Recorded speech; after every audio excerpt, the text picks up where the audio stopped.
So both these paintings pretty much have the same colors and the same composition. So why is it that the one on the right looks so much better?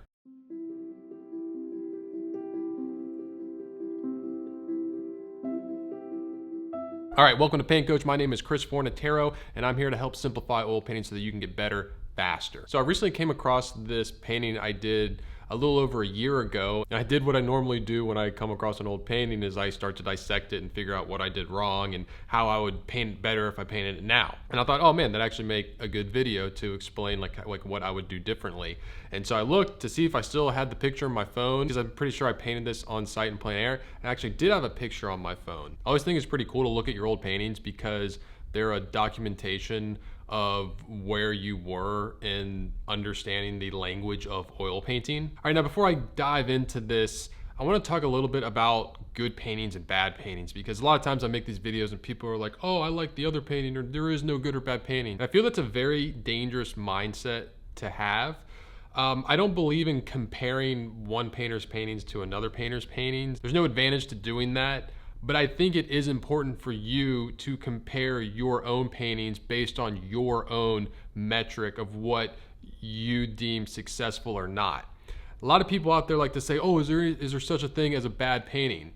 Yes, there is, but that's up for you to determine amongst your own work. Because if you say that you don't believe in bad paintings, you are also saying you don't believe in good paintings. You can't have good without bad. Just like in painting, you can't have light without dark. And it's okay to have bad paintings. That's where you learn. If you're not willing to address that you make a bad painting, you're not gonna learn and you're not gonna get better. So when I look at this old painting, I see a lot of things wrong with it. I see things that I would do better now. So I just wanted to go over that before we jump into the video. So when I look at the photo here, I see that I fell victim to what a lot of people fall victim to, which is trying to do too much. You know, I see the light hitting this green foliage on the left, and that's really cool. Those bright, vibrant greens. And you know, same thing, we got this dappled light in the shadows. That's really cool. We also have this bush on the right that has light shining through it, and it's lighting up those really cool yellow and red leaves. And then you also have the background that is not in shadow. It's out in the sunlight, and there's that aqua water. And I tried to just cram all of that into the painting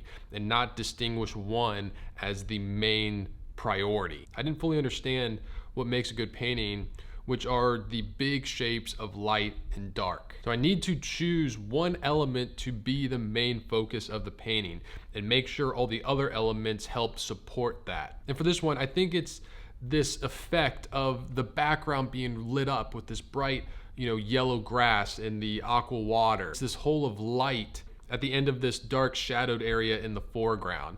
Our eye is drawn to those light areas, and the fact that it's surrounded by so much shadow area makes it that much more powerful. So I want to make sure every decision I make helps enhance that effect. And the only way that effect is going to work is if there's a proper contrast between the shadow areas and the lit up areas. To better demonstrate this, I'm going to first put this into black and white, so we're just dealing with values.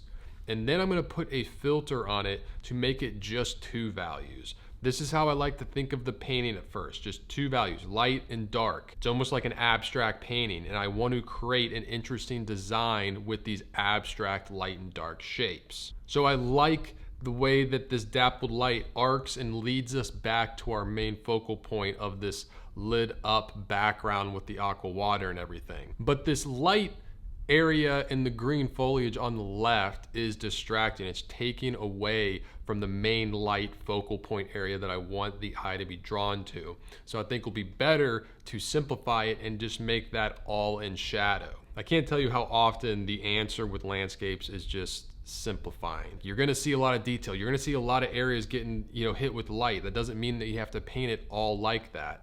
As the artist, you pick and choose where you want the light. Now, I think it is easier to take away light instead of adding light. I definitely feel like 90% of the time when I'm changing something in a landscape, it's a matter of me taking something out rather than putting something in. So always be looking to simplify things, take things out. Think in your mind, like when you're looking at your landscape, think, ideally, like what would be the ideal composition or the ideal way the light is hitting it?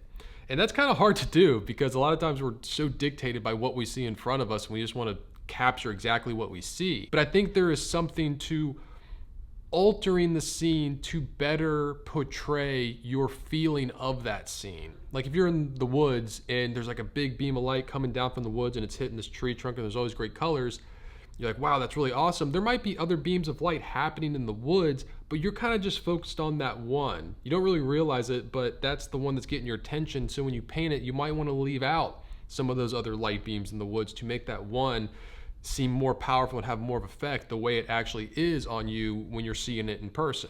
Hope that example makes sense. All right, where was I? Oh yeah, the big dark shapes. So I'm actually going to make all of these shapes one flat color just to be that clear on the design of the painting. Now it is time to paint. Now since the values in this scene are so important and the whole painting is going to hinge on this light effect of having this whole big area look like it's in shadow and then have this small area in the background that looks like it's hidden by sunlight, I need to really make sure I get those values correct. So I'm actually going to do what I call a value map. It's kind of like an underpainting. I'm just going to use ultramarine blue and burnt sienna to mix, it's pretty much almost like a burnt umber to block in the big value shapes with thin paint. That's paint thinned out with paint thinner. It's really thin. You can paint over it in about like 5 minutes or so. Just blocking out these big dark and light shapes is going to help keep me on track once I introduce color. Because the last thing I want to do is have the right color but put it in the wrong value. If I made this area in the shadows too light, then that light area in the background, it's not going to really pop because everything around it isn't dark enough. Now coming back to what I was saying about good or bad paintings and dark and light, the only way we're going to make that background look bright, like the sun's hitting it, and have it pop and have it be the focal point, is if all the darks are dark enough around it. You can't have the light without the dark. You can't have the good without the bad. Now, if you struggle with mixing colors, I'm not going to get into it in this video, but I have the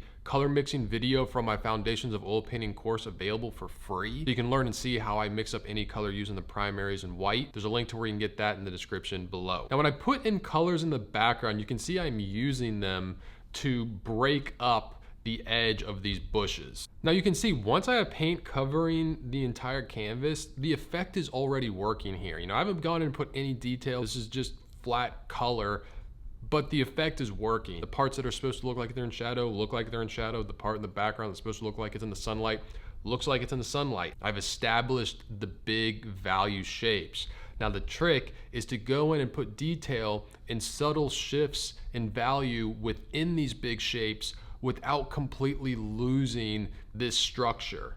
The last thing I want to do is go in there and start putting a whole bunch of little details and lightening up certain areas. Then all of a sudden, an area that's supposed to look like it's in the shadows now looks like it's in the light, or you can't really tell. I don't want that. So I got to be careful and always adhere to this big composition of value shapes. All right, so let's compare the old painting to the new painting. And you can see the colors are pretty much the same. Composition is pretty much the same. The subject's the same. We're just not really getting that effect of the areas in shadow and the areas in the sunlight. There isn't a star of the old painting. Even though I painted the first one, when I look at that, I see the painter trying to make the painting work by adding more paint, adding more colors, adding more brush strokes, thinking that more and more and more will make the painting work.